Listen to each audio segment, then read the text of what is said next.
Today's episode is brought to you by the Vegas Beer Guys and the Sounds in Cinema podcast. Mike and Tom are washing their mouths out with soap because the Everything Sequel podcast contains explicit language.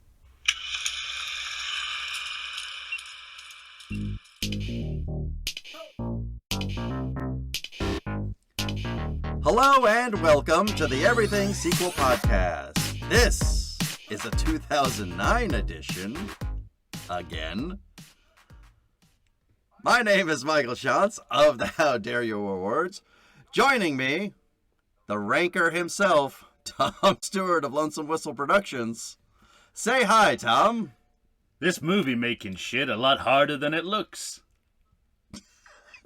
Never has that been truer of a set of films than the ones we're about to do. Agreed. Yeah.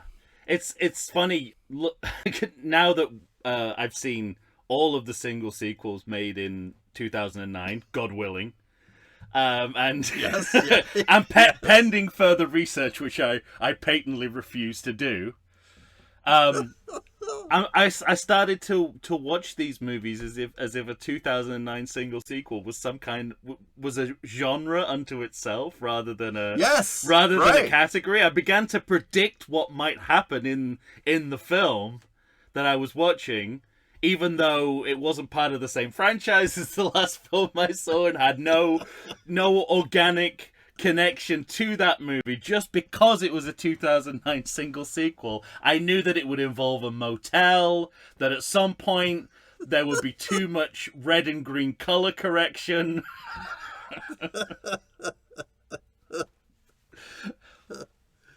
Well, I came at this fully realizing that I had been specifically putting this off and hoping you would never mention it. Yeah. Because I didn't want to watch these movies. Been 2 years. We discovered, yes. Yeah.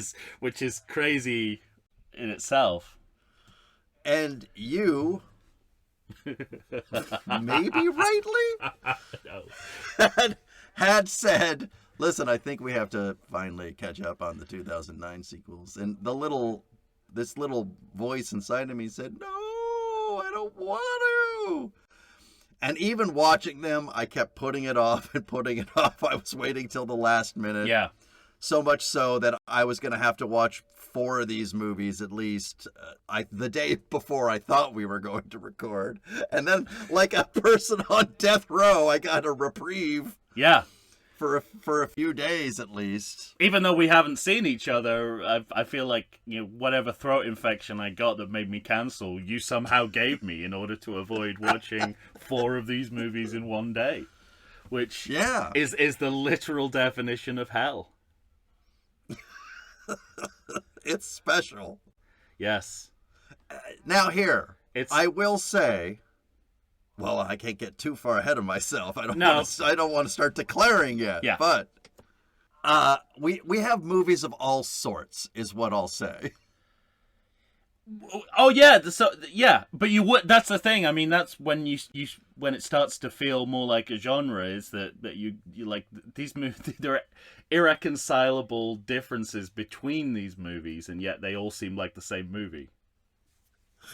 These movies are Drew Barrymore and Ryan O'Neal, I want to say. Ooh, Ryan O'Neal and Drew Barrymore. Isn't he the dad in Irreconcilable Differences? Okay. They didn't play a couple, though, because that would... No, he's the dad, and I think she's trying to be good. Emancipated, and she's like 7. I'm glad he's the dad, because it's a bit too Prince Andrew otherwise. Yeah, well. I say Prince Andrew, I mean, of course, Donald J. Trump. That's well, and believe me, that's not the last time I'm going to talk about the sexualization of minors, because we've got Centrinians, the Legends of Britain's Gold to discuss at some point. Yeah. Well, that's a movie that hasn't dated well. I can't believe, given the year it came out and the people that are in it, that I me, yeah, was wholly ignorant. Oh, of this movie now listen. and its predecessor. I don't you don't understand that how. Yeah, I've never heard of it ever. Yeah, be prepared to feel a lot more ignorant because you don't even know the half of it. Okay. Do you even realize that there's a franchise before this franchise called Centrinians? I had gathered that. Okay. From something. I don't remember if it was something I read or something, but it was... Yeah. Was it a TV show? No, it was a series. What was it? I mean, this is probably... Oh, because it did say... That's right, because at the end of the... Maybe your credit check, it says based on... something, blah, blah, blah, blah, no, blah. So it began life as a series of cartoons. Oh. And then it became a series So that's why it's filmed like that. No, because then it became a series of movies in the 50s and 60s. Oh, wow. Fuck. Yeah. So be prepared to do this series on Patreon at some point. This is starting to sound very British. It's the most British thing ever. Okay. And it's they say when you go to a country, don't go to like the best restaurants and hotels because they're just for the tourists. Go to the shittiest, dive bar you can find, and you'll understand the country better than if you go to the places where tourists go. That's where they have the hamon. And that's what that's what Centrinians is. It's like you can understand so much more about Britain as a culture from watching that movie than like watching something reputable like a Merchant Ivory. Doesn't say much for your culture. No, I mean that's why Brexit happened. Obviously, that's why. Yeah. That's why we've been in a recession since 2009. Great. Mm-hmm. But I have specific things to say about that movie. As well, you should, as any morally responsible human would. Might I add? If you leave that movie, revelations. If you leave that movie going, what was wrong with that? Legally, I can't put you in jail, but that's what I want to do. You have no idea. You're opening a Pandora's box. You're opening a Pandora's box that you have no idea the depths of that box. I was flummoxed. I'll tell you this. Yeah.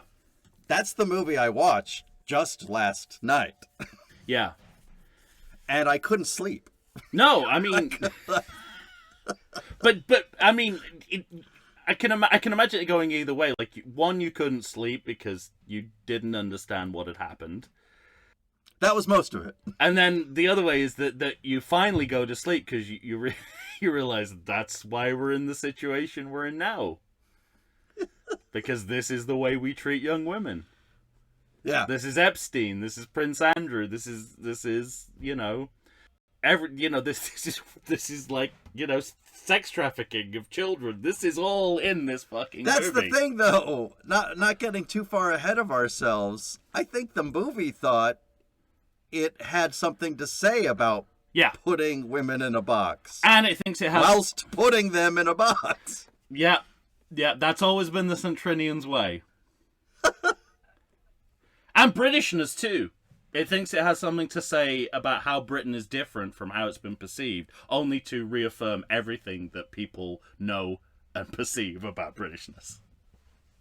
Are you talking about the performance of Romeo and Juliet at the end? Possibly. But I might have something to do with it, yeah. All right. It's why Britain doesn't have a cinema now of any note. Not saying specifically this franchise, but this kind of comedy is why Britain is a no-go zone for cinematic art. Speaking of which, negative Ghost Rider, the pattern is full. I gotta say, America doesn't come out particularly well in this series either, so I'm not, not at all. I don't want to offend any Anglophiles out there. If you're a patriot, you're gonna suffer too. I mean, it's funny because I watched a movie and then I thought to myself, well, surely that'll be the worst of the bunch. And then I watched another movie and I thought, oh, well. You just reported to me that I horribly mangled the release order of these movies because that was the order in which I watched it, and apparently it's completely wrong. I think, and, you know, if you sign up for our Patreon, you'll hear more about this. I think because I relied on the AI overview, which is, I mean, it's literally just the same as relying on lies. I mean, yeah. It's why there's no center of truth in our culture is the AI overview. Mm-hmm. But I was grateful for that order because if I'd have watched, I was too. If I watched them in a different order, I would have been lured into a false sense of security. Right. And that security would have demolished me towards the end. Yeah, and then that gate would have been demolished, and so the order that apparently I selected arbitrarily actually managed my expectations of what the series was going to be, and that's kind of that helped with the ranking too because I was able to put it in a kind of perspective that a more punishing order would have, I think, would have made it harder to synthesize. I agree. Well, listen, I know we've mentioned one movie, but I know for sure that everybody listening has no fucking idea what movies we're talking about. So since even we're I about don't to rank and declare, even I don't really. Oh, you mean the movies we've already done, or the movies we're about to talk about? Both. I meant about to talk about. I'm a little hazy on both. If I'm going to be perfectly honest. I admitted to you right before we started. I said, "Oh, we'll probably talk about the first movies. What were they? Do you even know?" And you said, "Yeah, I think I could." You know. But I remember Into the Blue too. The movies we've already done it. Pink Panther 2 was one of them. Might be at the limits of my... Into the Blue 2, The Reef. Yeah. Just looking more and more like a masterpiece the longer we go on with this analysis. Shape Part 2. Oh, yeah, that's right. So, I mean, an actual masterpiece, not just in context. An actual good movie that I just always pick up by the scruff of the neck and throw out for some reason. Do you think when Soderbergh was making Shape Part 2, it was like, one day I hope to be talked about in the same breath as Into the Blue 2, The Reef. And Rob Zombie's Halloween 2, which I just remembered. Yes. And then there is one more. Oh, Crank High Voltage. Oh yeah. So, man, we were really nice to ourselves at the. Yeah, it didn't seem like half. It at the time. Yeah, right. But in retrospect, we maybe should have divided up the quality a little more evenly. Yeah. For our own sanity. But I mean, I think it was based mostly on availability. Yeah, it was. So, and the reason why we decided to go back. We decided. By the way, I was about to begin this episode with, "Do you want my apology in writing, or will a verbal one do?" I want it notarized. Yeah. one of those Robin Hood seals on it. Yeah. Again, I think, it was I've been kind of monitoring the availability situation of these 5 movies for a while because it's you got to pay the piper sometime, and sure they were it seemed like 4 or 5 of them were unavailable for free or even cheaply. For a good year or so, and then then the 2026 comes about, and I'm like, well, we should probably at least consider this. And I saw that 3 out of the 5 were available for free, and I thought that's as good as it's going to get because some of these movies I've never seen a free streaming option for. So that motivated us doing it now. Motivated you. Don't say us. I mean, but you know, you. But you were right. If you start something, you've got to finish it. It's the completist in me, and I know you're the same. So yeah, I preyed on your OCD to make you do this. All right, well, let's talk about the second half, though. All right, okay, ladies and gentlemen, here are the movies we watched for you. I love that we're 20 minutes into this episode, and we're getting around to telling you what we're about to do. That's a lot like the narrative structure of one of these movies. One of these movies, at one point, one of these movies, I went, wow, we're we're 2/3 of the way through the story, and they're only just telling us that we're 2/3 of the way through the story. Okay, we got Vacancy 2, the first cut. Yeah. Now, what title did you have for S. Darko? S. Darko, Donnie Darko tale.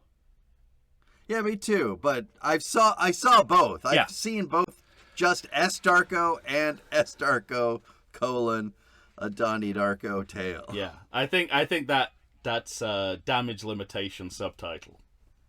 Okay. Do we want to be considered a sequel to Donnie Darko or an offshoot thereof? Yeah. And then we've got The Cell 2. Mm-hmm. If you might remember, that was supposed to be, I think, a prestige horror movie with Jennifer Lopez and Vince Vaughn and Vincent D'Onofrio, in which they wear like licorice suits to get into a killer's mind. Yeah. Wait, what? That's the original. That's the original. Yeah. That's not this movie at all. The sequel is a documentary about helicopters. But I had to, I had to remind myself of the heights that first movie thought it was climbing to in how it sold itself to us. Yes. And it just, I think both commercially and critically kind of fell flat, if I recall. I don't think it was a monster hit. So they thought, well, let's throw caution to the wind. But weirder. This guy's got some stock footage of some great helicopter stunts. Let's see if we can build a movie around that. I'm so excited to talk about that. I can't wait. Might be one of the highlights of the series. I'm glad you just said that. We've got Messengers 2, the Scarecrow. Yeah. Which is also a legacy sequel to the Wizard of Oz movies, I believe.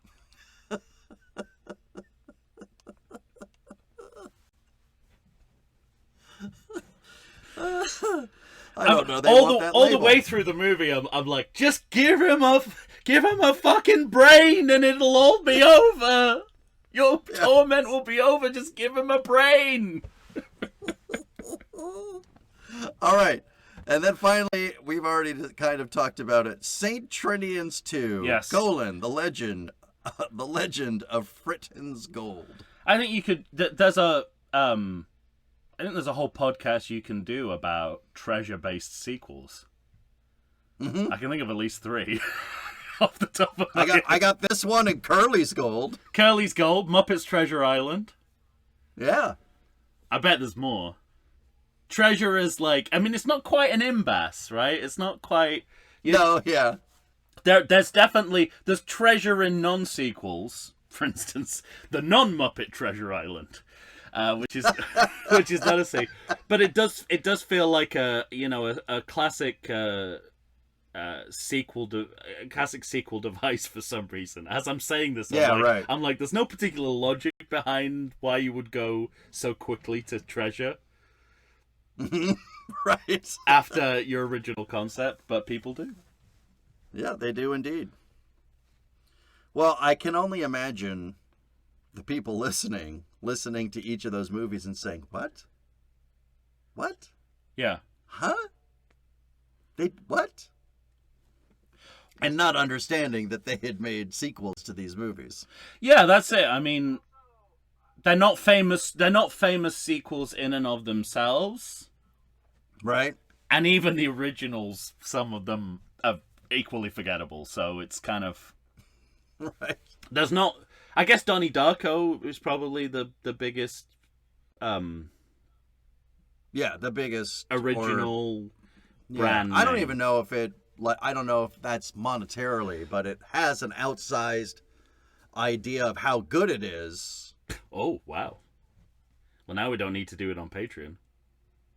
No. I didn't mean it like that. I didn't mean like it's not earned. I just mean it's what you said outsized factually... compared to all the other movies in the series that we're doing. Well, what you say is true about the quality of the movie as well, though. It does have an outsized idea of its own quality.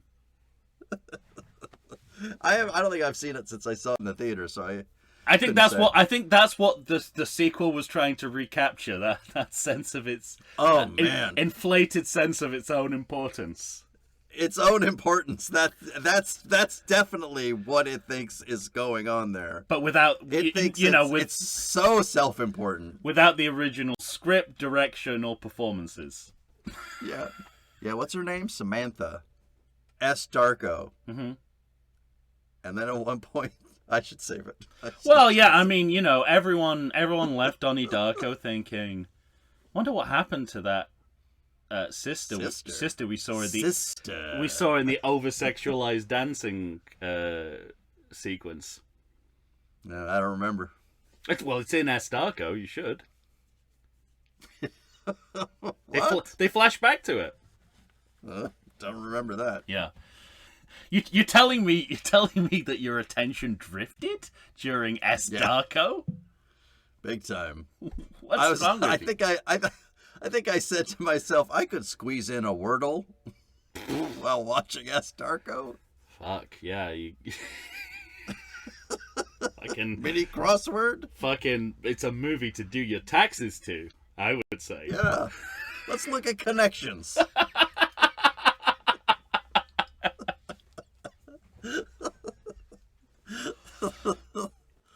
All right. Was ranking difficult for you? I had to come up. Yeah, I mean it was. I had to come up with a bespoke system of ranking for this particular set of movies, and that bespoke ranking system was grading on a curve from least to most competent. I think that's deceptive, though. How so?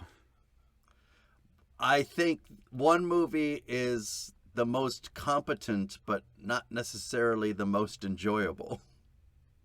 And that's where I struggled with the top of my list. Well, for ranking purposes, Declaration's a whole nother animal. But I mean for ranking. Oh, okay. Well, that's how I'm not saying it's a perfect system. Because, any reasonable film critic would consign all of these movies to the garbage pan of history, to the dump. Yeah, but in lieu of anything better, that's what I did, and also I guess I'm grading on a curve of least to most substantial as well. Like, I was about 2 or 3 movies in to the viewing of this series, where I remembered movies should be about something. Only one of these movies reminded me that movies should be about something other than just the story they're telling. Right? Uh-huh. What is it? Is it Planes, Trains, and Automobiles? Where Steve Martin says to John Candy, when you're telling a story, have a point. Have a point. It makes it so much more interesting for the listener. And I feel like there's like one of these movies that seems to exist in some kind of a real world that we can go, oh, I get it. 2000, the stuff that was happening in 2009. It's the first time I've thought about that. I've been literally watched 5 hours of these movies. It's the first time I've thought, wow, there's a world outside of these movies. So that was another factor. I was like, which of these movies is about something? And I think I've used this analogy before when we've ranked problematic series, but I go back to the pilot of Mad Men, which in which Big Tobacco comes in. They've just received the damning American report, that links smoking to cancer, and Don Draper says, "This is a gift. This is the best thing that's ever happened to your advertising, because now the public considers every tobacco brand the same. You're all tarred with the same brush, literally." There's too much tar in your cigarettes. Too much tar. They missed so much so. Gus is going to use kryptonite. The missing ingredient in kryptonite, according to Richard Pryor on Superman 3. But you're on a level playing field, so anything you say about yourself will stand out. And he's like, tell me about how your product is made. Well, it's toasted, and there you go, it's toasted. It's like, yeah, but all tobacco is like, doesn't matter. Doesn't matter. So, if any of these movies do anything individually that makes them stand out, I pay way more attention to that than I would in a regular movie. Can you say that again? I wasn't paying attention. Which part? How far do we need to go back? I don't know. You're just talking about paying attention, and I realized I don't think I was quite paying attention to that last sentence. Anything that one of these movies does to stand out from the pack, I pay way more attention to, because unevenness and failure is kind of a given for most of these movies. So, right, See, I started to adore one of these movies for its failures. Oh, okay. Are we in so bad? And it made it an entirely different watching experience. Is it in so bad it's good territory? Yeah, I think it is. Okay. It's. I don't want to say too much. Okay. But. I think I know what movie you're talking about. Okay, but we'll see. Well, I just think one of these movies is, gosh darn it, trying so hard and failing miserably, but in the most delightful ways. I think one of these movies, I think it thinks it's doing everything that movie should be doing, and on some levels, they're right. On many other levels, they're wrong. Yeah. There was at least one of these movies, and I suspect we may be talking about the same movie, where I did wonder whether the director had ever held a camera before. in his own hands. Because, I mean, it literally seemed like he was kind of framing the shot, and then someone yelled action, and it was like, okay, well, this isn't obviously where we should be putting the camera, but we started rolling, so there's nothing I can do. But somebody said action. Somebody said action, and now we're stuck. Now we're stuck here. We're stuck with this fucking wrong distance between the camera and the person in frame. All of this is to say that I am struggling. Even now, in this moment, I am unsure what I want to put at the top of my list. Oh, okay. I know what I'm putting at the top of my list. Okay. I have a very, very clear front runner. Oh, I wish you were more conflicted like me. Well, this was it's the movie that I wasn't conflicted. It'd be great if the movie at the top of your list wasn't even in contention for me. It probably isn't, but it's a movie that. Well, it's a movie that I didn't have any conflict about. Okay. And, you know, I could see it had shortcomings, but I thought it was a movie that overall handled its genre effectively. Then I think I know what movie you're talking about. Handled its genre effectively. I thought it made good use of the cinematic medium more than any other movie in the series. I'm starting to think more that it was notably well cast within its means as a video sequel. Right. Yeah, I just thought it was a satisfying piece of storytelling. And again, this was the movie that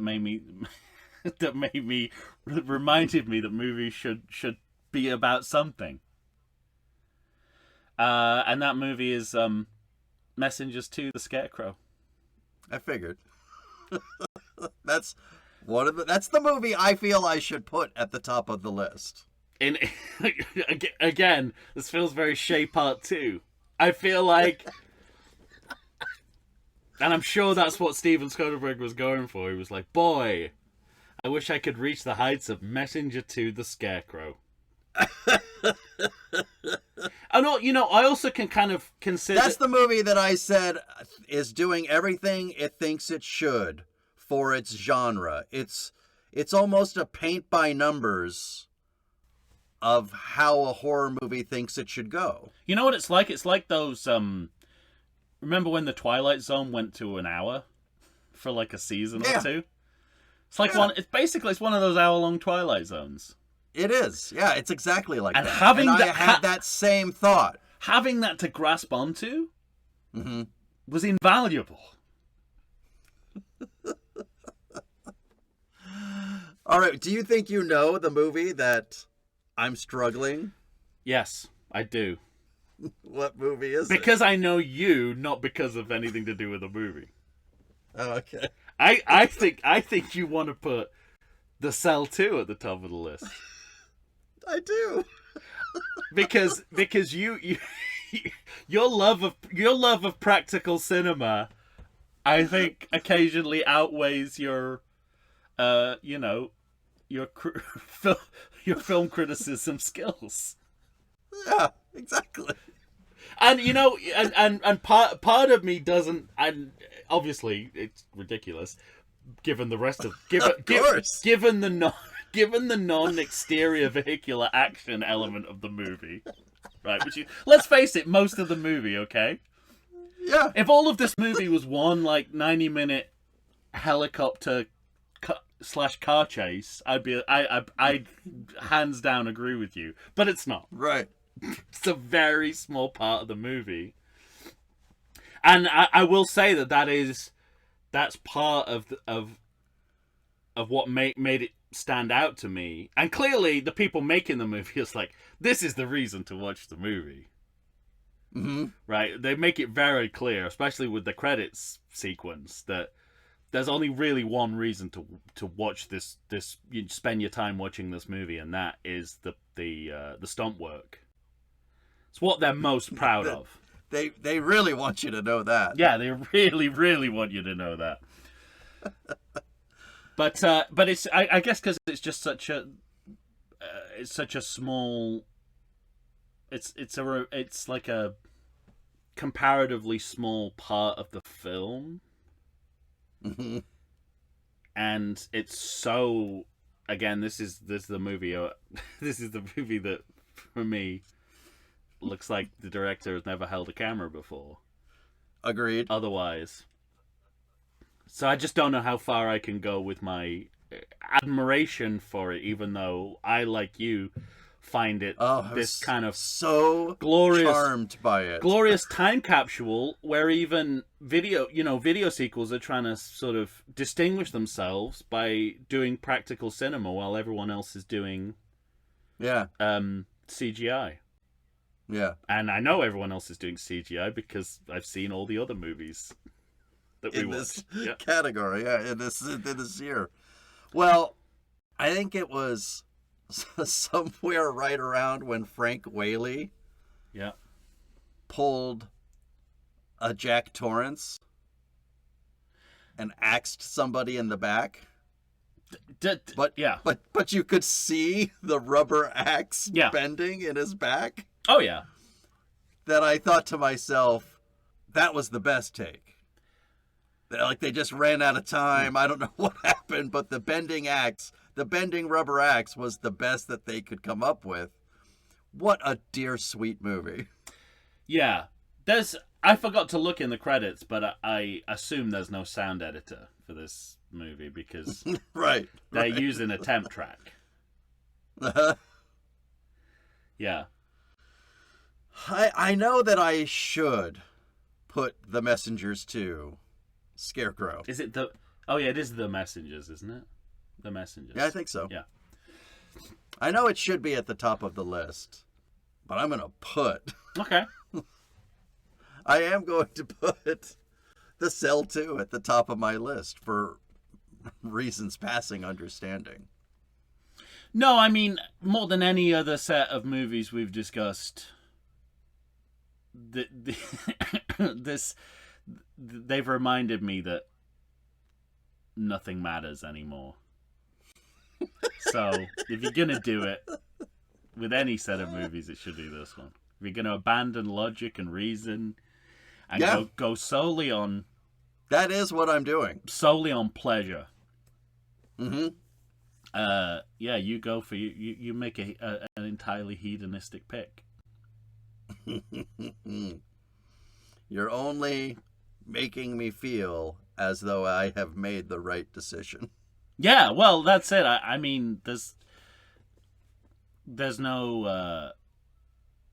obvious front runner in the normal sense. I think that you know, it is some craftsmanship is enough. Right? So why can't exterior vehicular action be enough? Sure, right. Which is in and of itself a kind of craftsmanship. Yeah. But, you know, I think the craftsmanship of The Messengers 2 is kind of spread throughout the movie, whereas... It is. We really only get exterior vehicular action in small pockets. That's true, but I have to admit... In fact, those scenes don't need to have been shot in relation to this movie. Sure. If you told me that this guy was just making a documentary about helicopters and the footage existed, and they were like, well, there's our establishing shots, there's our... Yeah. The Ed Wood, I don't know. I think Wood we is talked scaring before, all the Buffalo stock footage movies. I think we talked before about failing up. Yes. And that movie, I think, fails up. We're a great example of that. Yes. I think more to the point. I'd like to think so. Yeah. I'd like to think we're the poster boys for failing up. And I think all the other movies kind of fail down, and I give... I like that. And I think part of my problem... Look, it was a welcome reprieve when The Messengers 2 started, because I said to myself, well, now this looks like a movie. This looks like a person who knows how to frame a shot. This movie's not good, but there's an actual director directing a movie. That's a movie. And an actual writer who wrote the original movie, too. Yeah. I was not at all surprised that was the case. Is that the Todd Farmer? Yeah. Or is... Right? Yeah. Yeah. And he's been in our life before because he did Jason X. Oh, really? Did he? Yeah. And he's the tall, bald guy in Jason X. Oh, no wonder I liked it so much. And other movies that I've done that you haven't, like the remake of My Bloody Valentine and Drive Angry. He wrote those? Yeah. Okay. So there's a reason why that movie... Yeah. looks like it should stand above the rest. And it, obviously its lead actor was about to become a star in his own right. They think carefully about the supporting cast as well. Very much. Yeah. So I'm happily put it at the top of the list. I'm so glad I didn't see it first because I did not need to be knocked down from that. that dais. as I watch these movies. I believe if we go in the right order, if we had gone in the right order, it would have been a big precipitous drop from that movie to the movie that should have come after it. And also, in my defense for getting the order horribly wrong, in I realize it's no defense. You're just wrong. You just stand there in your wrongness. In my research. But I prayer hands. Thank you. Thank you for being wrong. Thank you. You did us a great service. Taking the heat off you. Prayer hands. Thank you. While I'm researching, when during your sleep you dream. I also realized no one really knows when video sequels were released. Everyone's just making the most educated guess they have. Yeah. True. Compared to, we can go box office receipts. Okay, so none before this time. That was when the movie was released, if there's any doubt. And these are always a matter of public record anyway. Video sequels, people are like, ooh, want to say January? When? Which year? Oh, no, I know it was it was a January, and it was a numerical year. I'm sure of that. One of these movies, I can't remember which one, kept also being listed as a 2008 film. I think that's might have been The Cell too. I don't remember. Yeah, it was one which had I noticed that before I'd seen it, I would have automatically texted you, gone, don't bother with this. But I'd already seen it, so it was too late. I was like, well, now it feels it's like I don't want this work to go to waste. Yeah. We're talking about it. I think it's one where maybe the copyright at the end says 2008. That's always the case, though, I think. Yeah.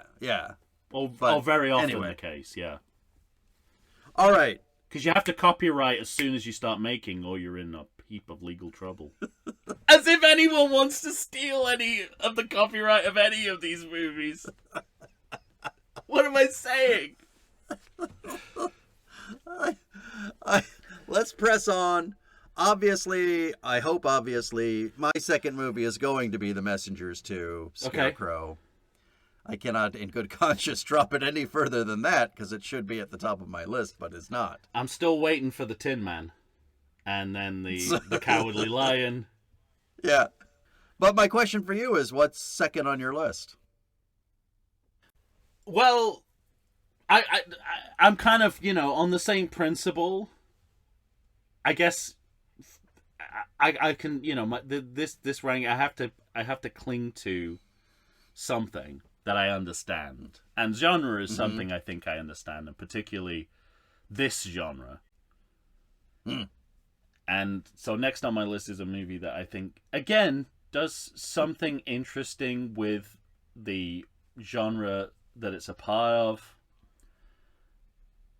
And that's it. End of sentence. Period. Anything else I say will only detract from the movie. Therefore, next on my list is Vacancy 2, the first cut. Okay, put that on the poster.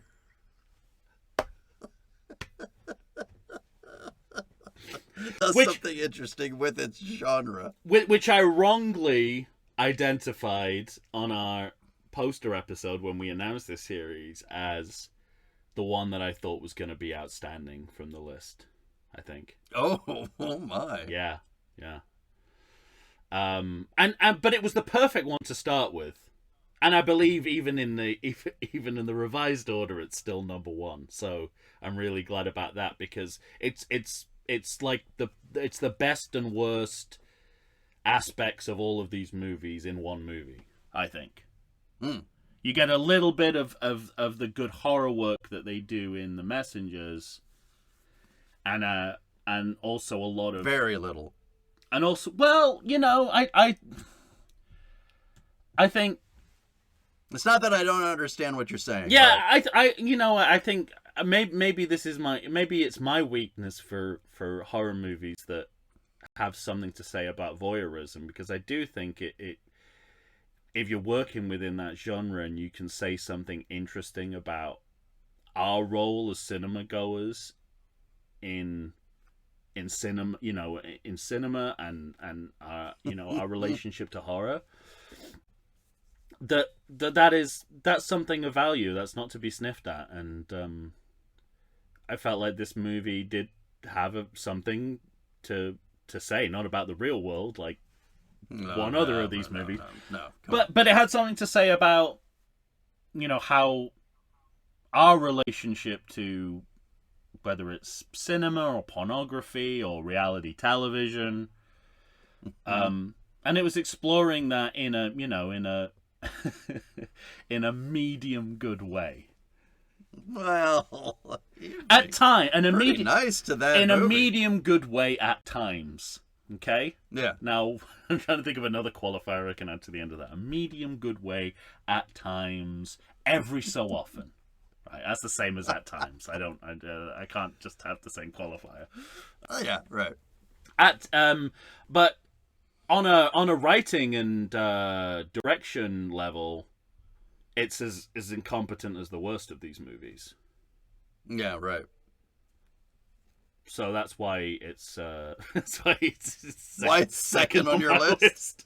Fuck you! You put the Cell 2 at the top. You can't give me any shit about Cell 2 is about finding value in Vacancy 2. The first gem. It's hysterical. I don't know where you're getting your gems, but I think you ought to check the authenticity of those stones, my friend. That thing is cracked and brown, buddy.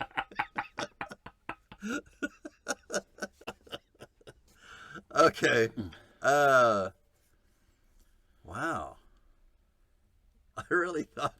I thought we were just going to be mirror images of each other. I thought the Cell 2 would be... There are no right answers. There are no wrong answers. Yeah. There's literally just, what did you find to like in these 5 movies?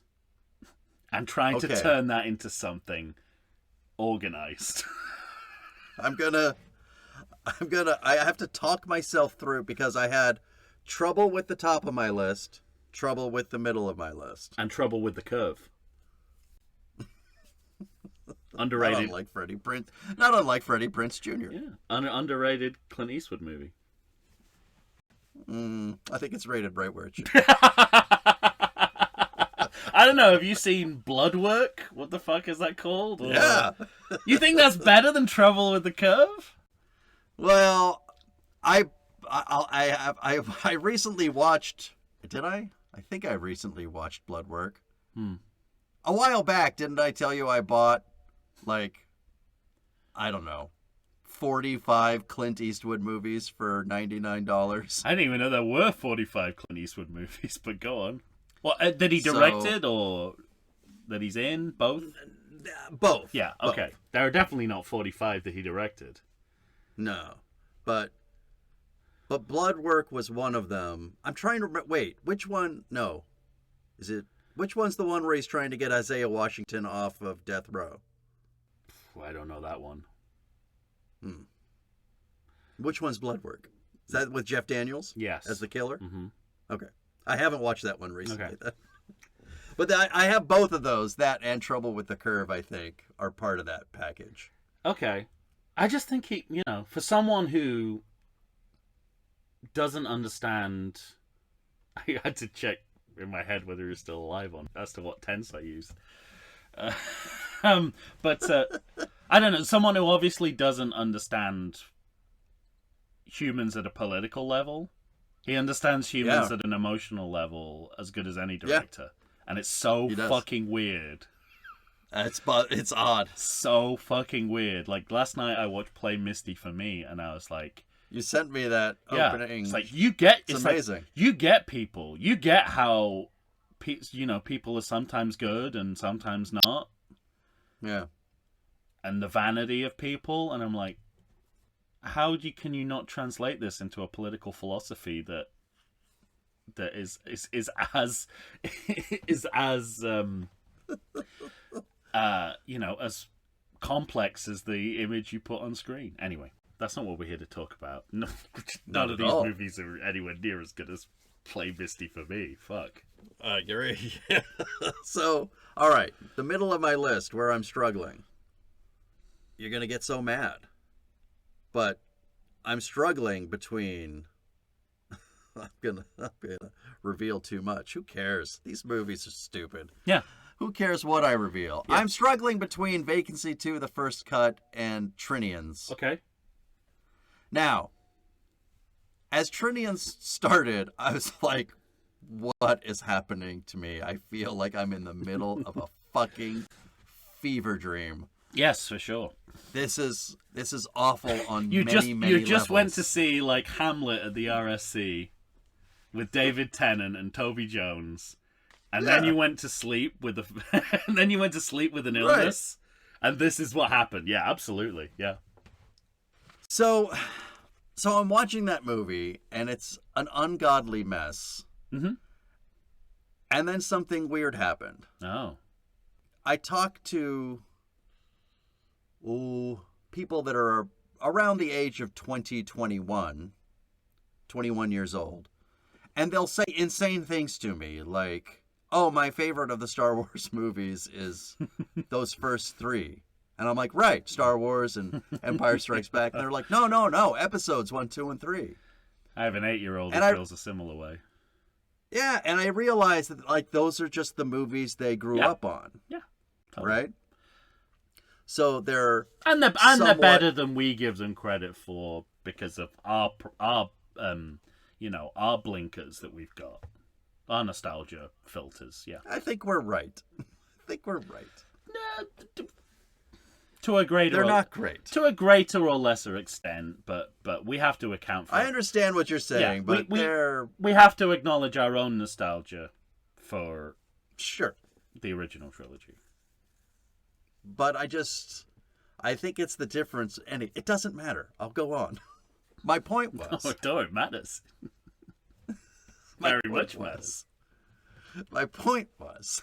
I care. I out of nowhere put myself in the place of a 7, 8, 9-year-old. Is that who this... Maybe even specifically girl. That's not who this movie's for at all. But that's what I'm saying. Like, the content of the movie, not at all. But if I had seen it at that age, and it's bright, it's colorful, it's brash, it has music and montage scenes, I thought to myself, that might be a movie that I loved as a child, and you could never talk me off of the edge of the cliff ever.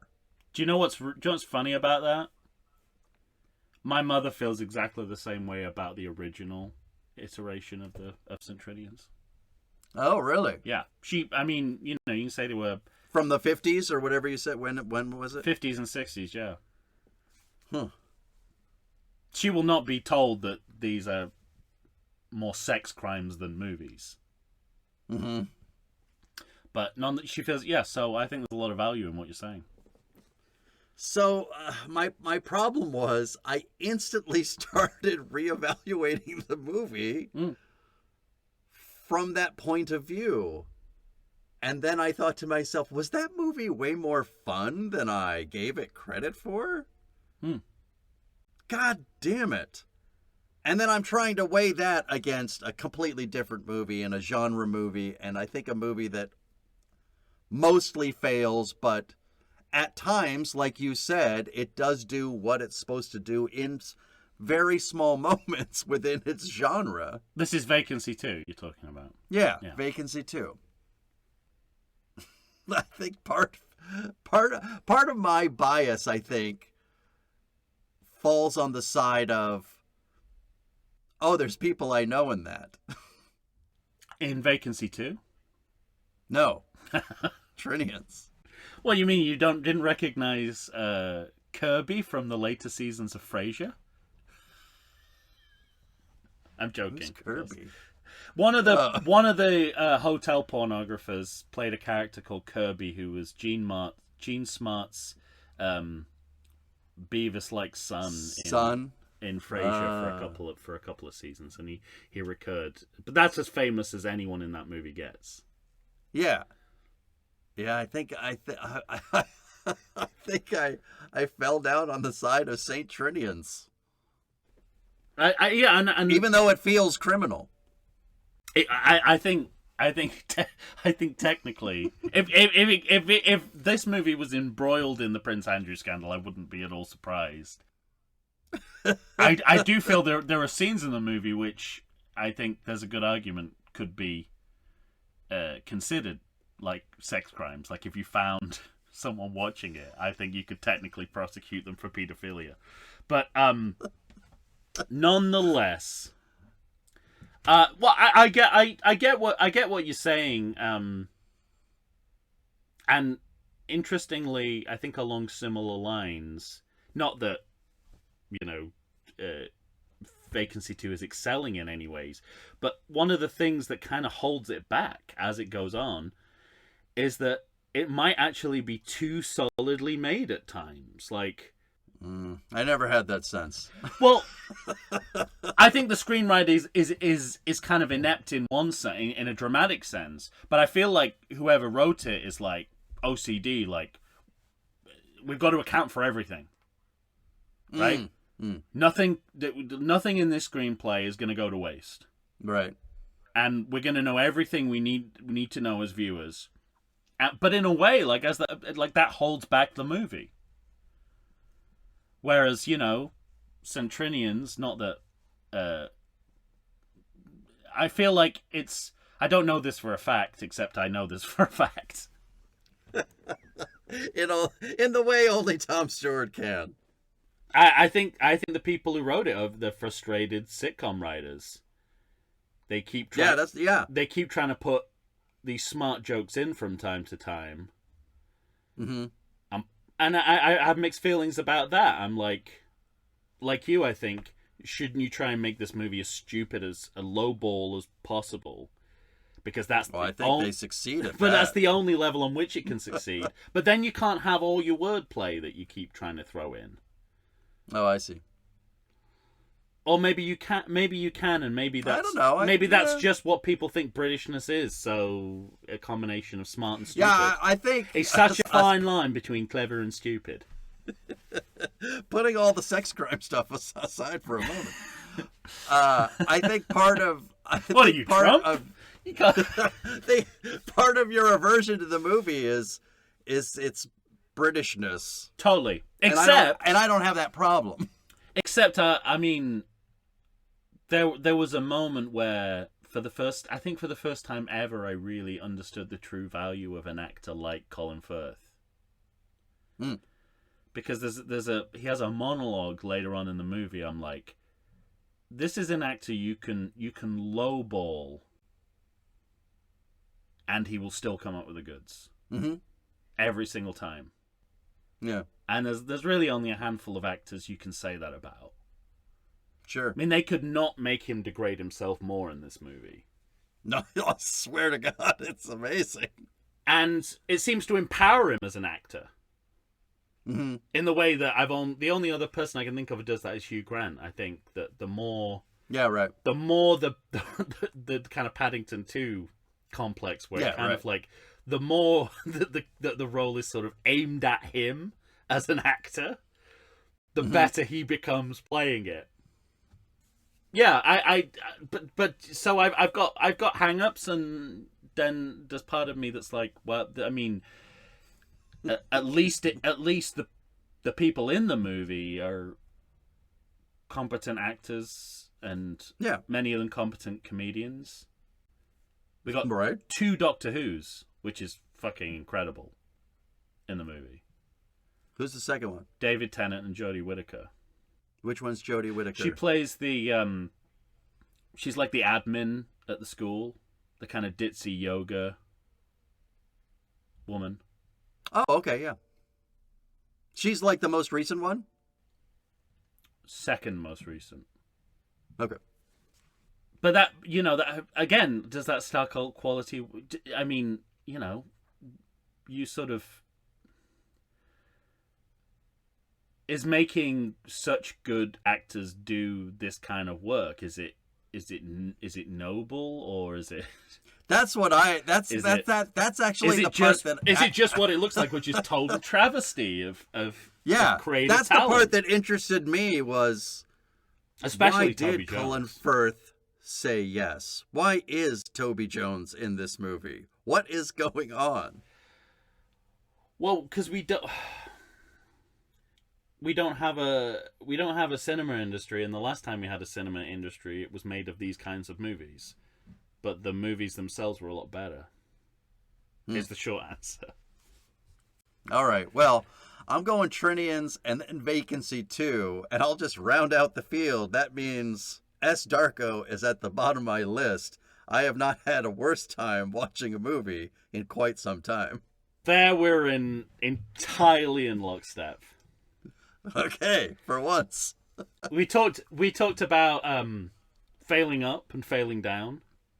Oh, yeah. This is multi-tiered failure. This is failure on levels that I didn't even think you could fail on. It wants to be art cinema, but it's got an entirely videographic aesthetic. Yes. It wants to be fantasy and science fiction simultaneously, which is technically impossible. They are two. I mean, I guess Star Wars, maybe you could make an argument, is simultaneously both, but I mean, that's one movie and 20,000 can pull that off. Yeah. It's simultaneously too long and too short. Agreed. It's badly acted, badly directed. It's neither, and going back to its subtitle, which I imagine was an afterthought, it's trying to be a legitimate sequel to Donnie Darko, and at the same time, like a dispensable spin-off. I won't tell you which it is. Right. And of course, you got your time-lapse clouds 10 minutes into the movie, so that's always been the rule with me. Time-lapse photography in the first 20 minutes. I'm out. Creative redundancy. Poof. And nowhere has that been more true than this movie. Fucking travesty of a movie. Woo. Yeah. I didn't think I was going to recover after that movie. I was ready to quit. Yeah. Life. Yeah, everything. Not even the podcast. Just life. Yeah. I mean, it is... Walk into the ocean with rocks in my pockets. I have serious questions about how this movie came to fruition. Seriously. Because it seems so misjudged on so many levels. Mm-hmm. In a way, the worst part of it is it knows what movies it wants to be like. Whether that's Donnie Darko and it names all those. It's definitely Donnie Darko. And then it names those movies, like you see, that when they're in the marquee in the town, they're watching 12 Monkeys. Yeah, right. It's got a Twin Peaks fetish. I mean, like every fucking art movie made in fucking big time 2000s, but fundamentally misunderstands the everything, the brilliance of that. Mulholland Drive, and to a lesser extent Donnie Darko, the reason they are so good is because they start off as regular movies and become abstract as they go. Yeah. They don't start abstract, and they don't lurch between reality and fantasy like it's an affliction. Gimmick. Yeah. Like it's something that you... like it's a facial tick. Yeah. Yeah. So, yeah. I mean, it's one of the worst cinematic experiences of my life. And I'm already... And having just said that, I'm doubting the word cinematic because, thankfully it was never released into cinemas. Yeah, true. All right, so that's at the bottom of your list. Yeah. I'm going to assume the middle of yours is Cell 2 followed by Trinians? Yeah. Okay. Yeah, because like you, I admire the, not to the extent you do, the exterior vehicular action of that movie. There's so much more to admire. There really isn't. There's literally there's not. That's literally There's not. Yeah. There's not, but its ineptitude is just so dear to me. I love it. I love it. Well, yeah, if that's what you value, this is the movie for you. Those fucking flat screen TVs they keep picking up in the TV hall. Man. Amazing. Yeah, I've got a lot of questions about what is a memory palace in the context of these movies. Because at one point, like you say, it just looks like an indoor mall. Yeah. It's like, right. I'm going to go buy a flat screen in that fucking... I like that we have varied lists. Yeah, and the Centrinians question, as I believe it's referred to in court, in paedophile cases, we refer to the Centrinians question. Like, where would it go on this list? What do you mean? Well, like that's the one movie I'm like. I told you it goes third. Well, I think of a word and that's true, but in my version of the list, Cell 2 would be below it. So, like I said, nothing matters anymore. Mm-hmm. But it is the hardest to know what to do with of all of them, I think. S. Darko, it's clear as day.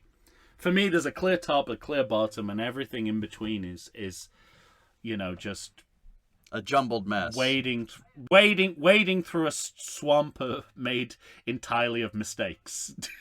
Yeah, absolutely. Which is my favorite Tom Waits song, "Swamp of Mistakes." Wading through the swamp of mistakes. That's the thing, though. is that. I completely recognize that Messengers 2 is the most accomplished of these films. Accomplished should is be at word. The top of my list. Yeah. But there's no account for taste, right? And it's not the movie I enjoyed the most. And what is enjoyment? I guess there's just varying degrees of what we enjoy and why we do.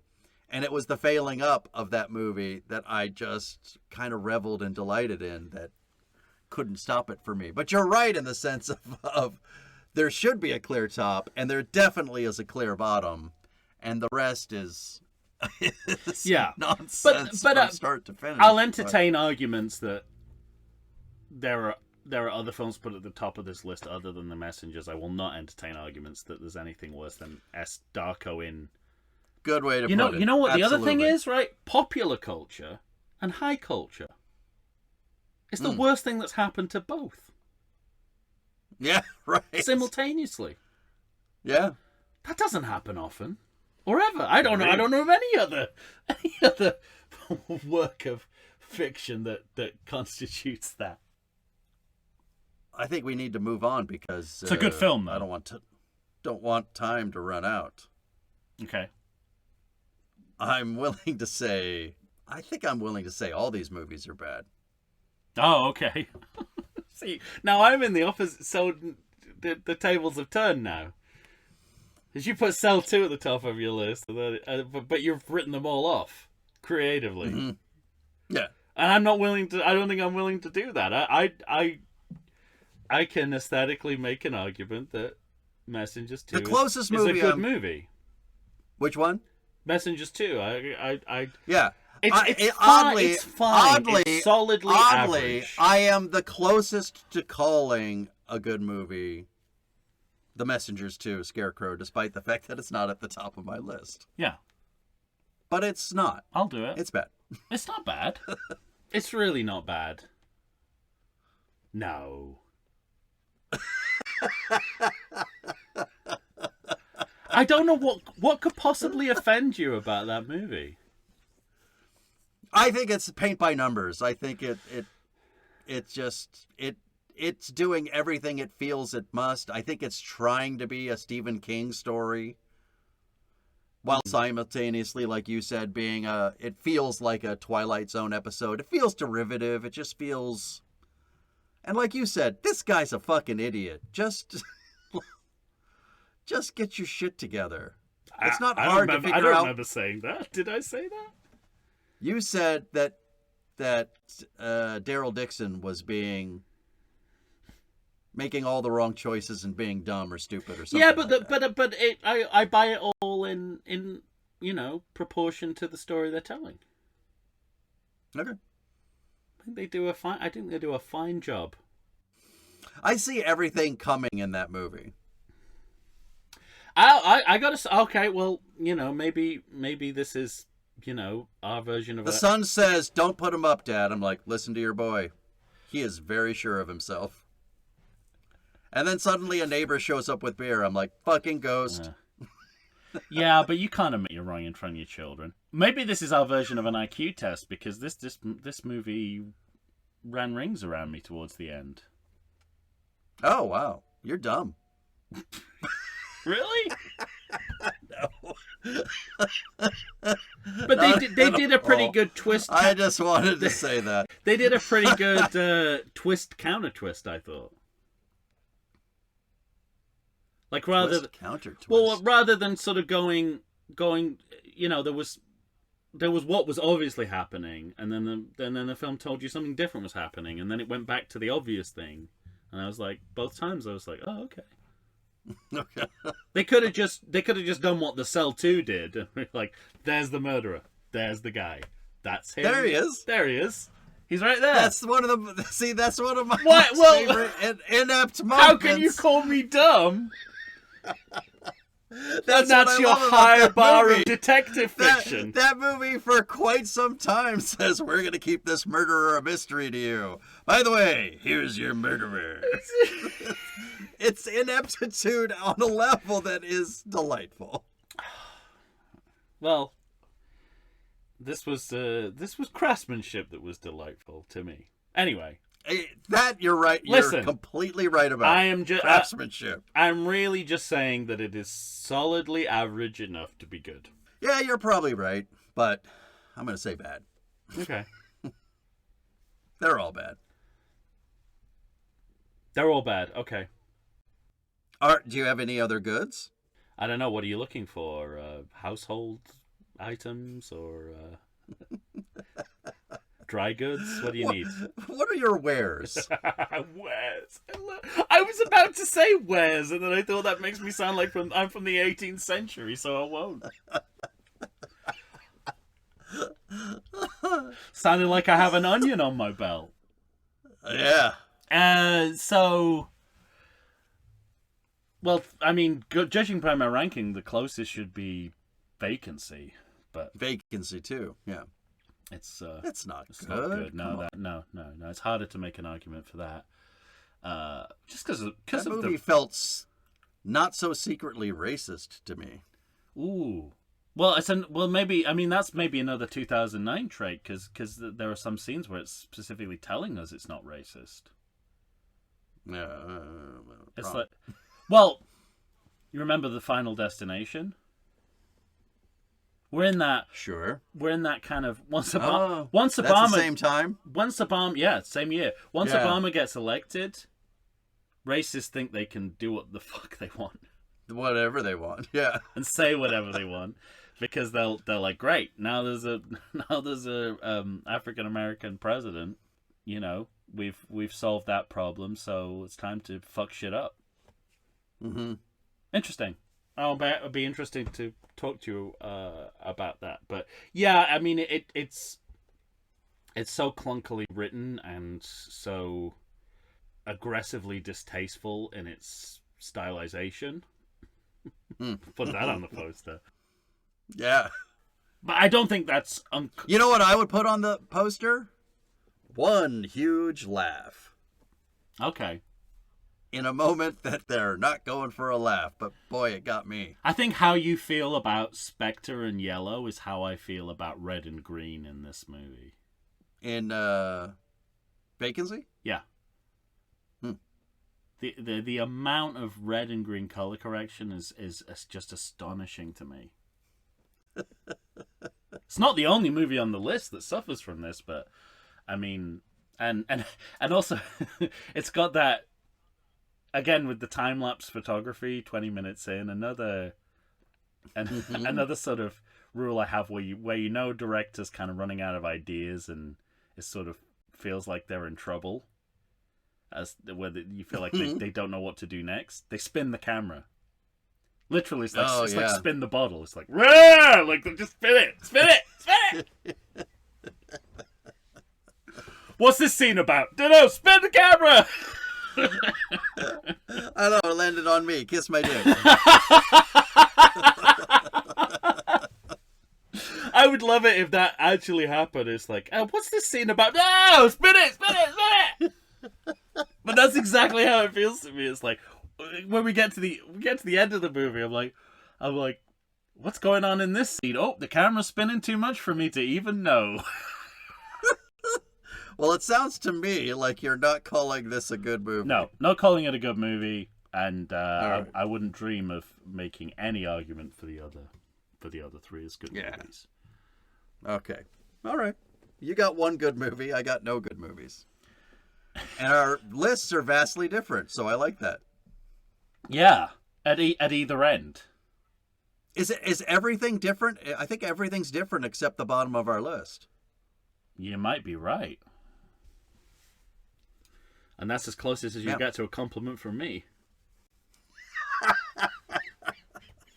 Yeah, let's see. So, yeah, my top. Everything's different. Yeah, everything. Fine. This is all it took.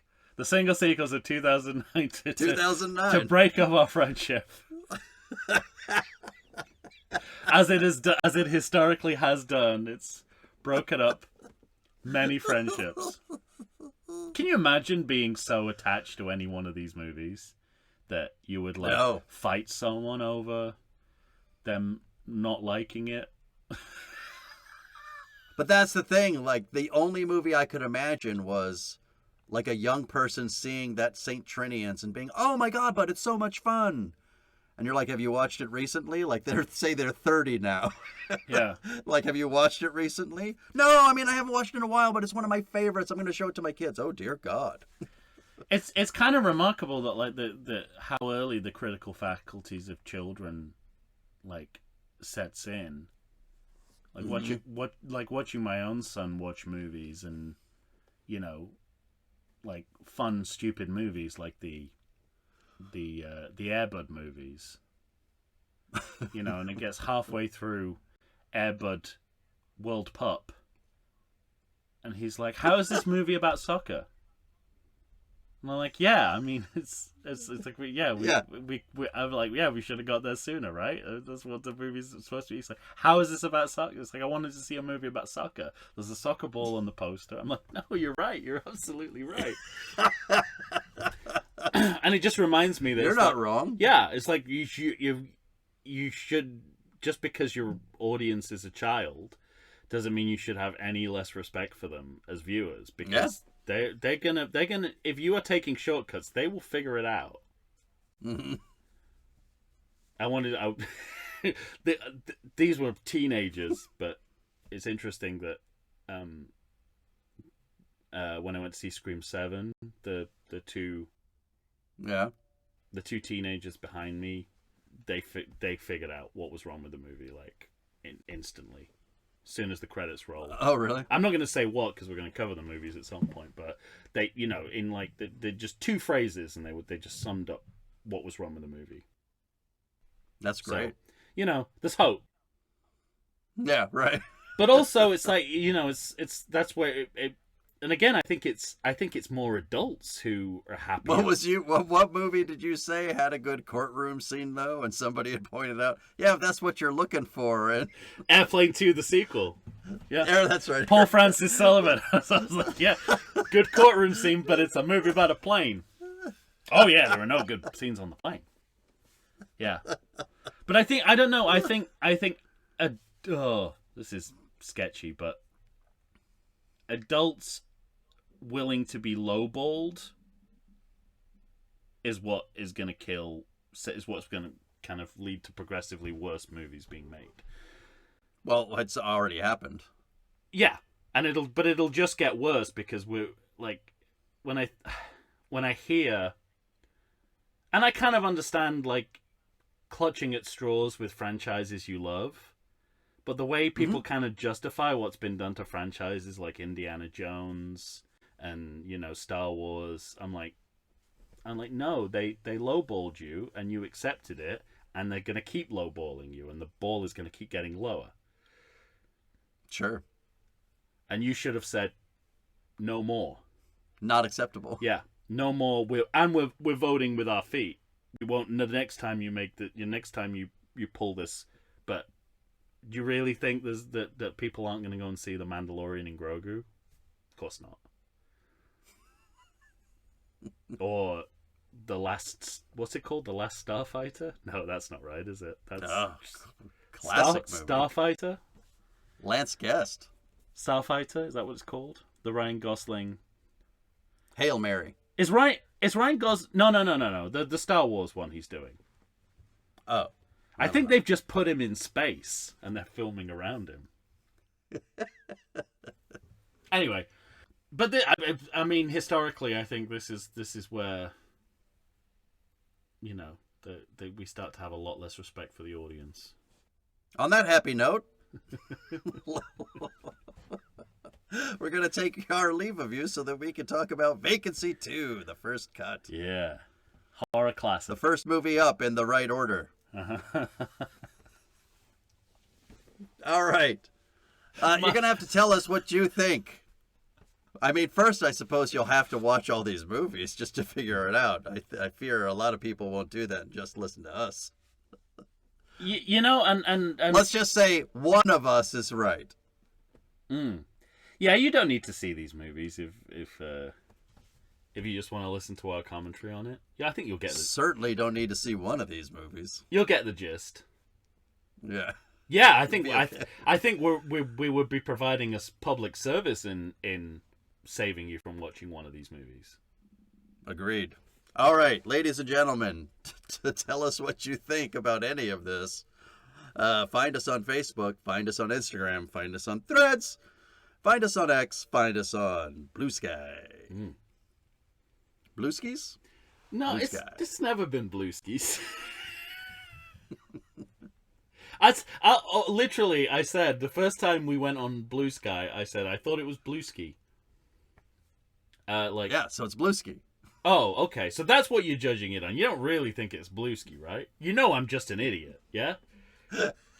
Messengers too. The Scarecrow renderings around me. Of course I'm an idiot. Well, I'm going to regret saying that. I can tell. Loop it. Oh, Jesus. I don't need another one of those another one of those loops. It's REM sleep. And that's not REM sleep. REM sleep. What am I doing? REM is the band. REM sleep. I was just gonna say. Band sleep. You remember? REM? You remember Nightmare 12? What's the frequency, Kenneth? Or send an email to everythingsequel@gmail.com. That's it. All right, I mentioned it, but when you hear us next, we'll be talking Vacancy 2, the first cut. The deepest. The deepest is the first. My name is Michael Shantz of the How Dare You Awards. He's Tom Stewart. He's from Lonesome Whistle Productions. Say goodbye to everybody, Tom. Sunday afternoon voodoo class seems to be paying off. Voodoo again! How many sequels have we watched now with fucking voodoo in them? Now Treasure I don't understand. Voodoo I do. You do? Voodoo I do. Yes. That voodoo that you do? Because, it allows you to resurrect dead characters. Yeah. But I don't know how Treasure does the same.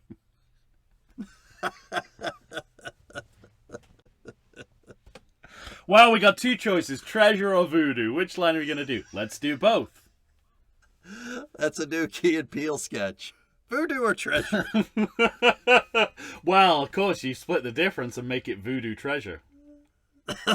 Set the whole thing in Haiti. Done. Done.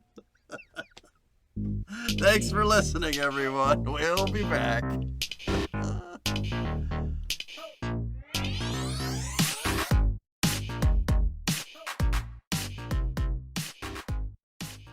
You know I'm just an idiot, yeah?